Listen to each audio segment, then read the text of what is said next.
Are you outraged? You know what? I am. You ought to be. I don't blame you if you are. What in the world was our government thinking that it didn't pay the death benefits for the 26 soldiers who gave up their lives since October 1st? What, they'd pay later? They didn't matter? They think it didn't matter to the rest of us in America? Are they out of their mind? Why are they so indecent? These people who gave up their lives, we owe them so much. And to just diss them and not pay them the death benefits and not pay for their families to go to Dover to receive the remains, what in the world is our government thinking? The president is the commander-in-chief. He's the chief executive. Was there literally nothing that he could do to ensure that these families were taken care of? He's doing it today, John, because it was not addressed by Congress in the Pay Our Military Act. Did he it was ask not Congress to take care of it in the Pay Our Military Act? John. I mean, were there any discussions there? John, the Republicans shut the government down. The Democrats have uniformly rejected every appeal to open government, allowing funerals, for goodness sakes, for our military heroes who have died in action. Do you think Senator Reid doesn't like our veterans or the VA in particular? I'd like to give the gentleman 30 seconds to apologize, Senator Reid, if you'd like to do that. That's beneath this Congress. Families of soldiers killed in battle are being victimized by the Department of Defense. So take a bow. They may not be decent on their own, but you made them be. And so today we will come together as Republicans and Democrats. The president expects this to be fixed today. And today, the remains of 4 U.S. soldiers killed in Afghanistan arriving at Dover Air Force Base. In one of the most disgraceful things our government has ever done, it did not pay for the soldiers' families to travel to Dover to receive those remains.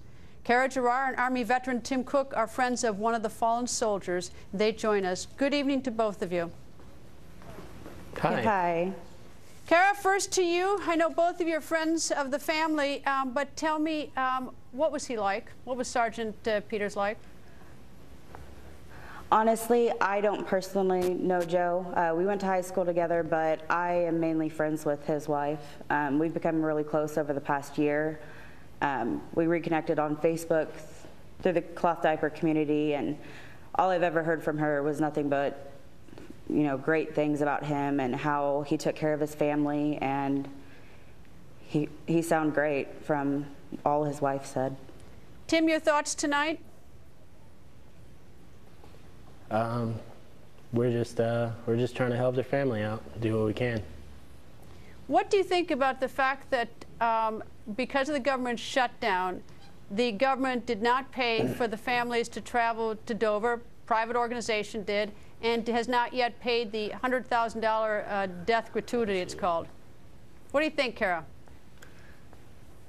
You know, I have my own personal thoughts about it, but the family did ask that I try to steer clear of that conversation and make this main focus about our fundraiser and honoring their family member. Well, I guess then let me go to that question about the fundraiser, because I mean, the family, he leaves behind a 20-month-old son? 20-month-old son? Yeah. Yeah, yes, and a wife. And are they having financial problems or issues, or is this, I mean, do they have any other form of income? You know, honestly, I don't know, and that's not really for me to say. This all started just, you know, to let my friend know that we're all here for her and that she has so many people that care about her, whether she financially needed it or not. I'm sure any family that loses a loved one, you know, I'm sure that it hits them hard, you know, financially, emotionally. Well, Karen, Tim, thank you for joining us. And as you might imagine, that we're all very deeply distressed about the 26 lives lost just this month, not to mention all the others. Thank you for joining us.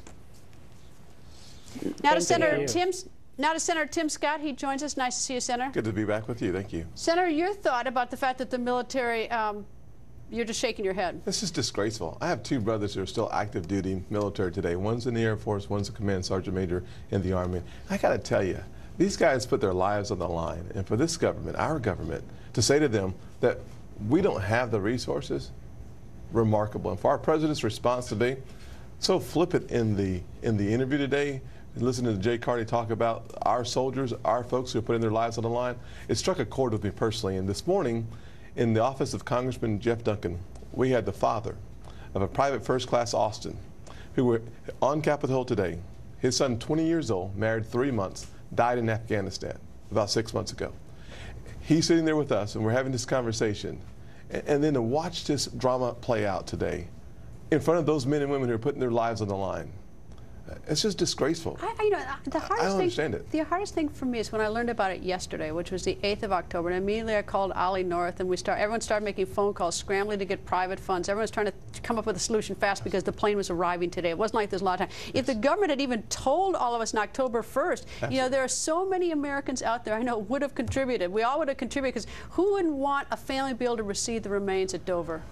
Absolutely accurate. We just recently did a fundraiser with Gary Sinise and his band to raise funds for our wounded warriors in Charleston. And I will tell you that the outpouring of love and support for our soldiers is tremendous. But they shouldn't have to be. But yes, it shouldn't have to be. But if they sit on the information, that makes it so that the rest of us can't do it. If they won't do it, get out of the way. But don't sit on the information. Totally agree. It exasperates an already awful situation. Looking in Mr. Austin's eyes today, I will tell you that you feel deep in the soul the impact that this war has had on folks. And for us to say to those guys and gals who are out there putting their lives on the line that we're going to delay, we're going to deny, or we're going to have a conversation about what the promises we've already made, we should never make anyone second guess. The promises that we made should be the promises that we keep. End of story. Let me ask you about the selective enforcement of Obamacare. You've said it's selectively enforced. What do you mean by that? Well, selectively enforced. Obamacare, it's remarkable that when you watch the president on the employer's mandate, he has decided to delay it. So he is selectively picking and choosing what parts of laws that he thinks should be enforced and what parts of laws that should not be. We see the same thing. Does he have the authority to do that? Absolutely not. That's the question. We're looking for standing in this case because we believe that there is a serious case when we look at the President of the United States saying that here are some laws I like, here are some laws I don't like, I'm going to put those to the side. Whether it's on immigration, whether it's on marriage, whether it's on the Yucca Mountain, whether it's on Obamacare. He keeps picking and choosing laws that he thinks are in his best interest or his party's best interest. Senator, nice to see you, sir. Thank you very much.